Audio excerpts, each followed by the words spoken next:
start believing that someone else's name stitched across our chests or hanging from our arm was more valuable than our own name. Because here's the truth. A brand isn't a logo you wear. It's not the belt buckle or the handbag or the shoes.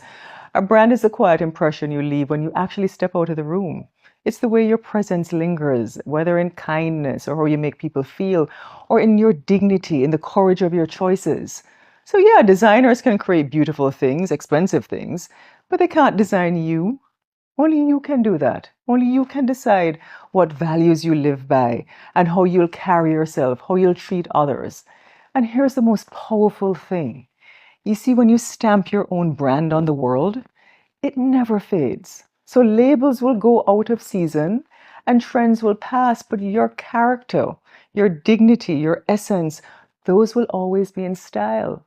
So yeah, wear what you love, but remember this, the most unforgettable thing you can ever put on is yourself.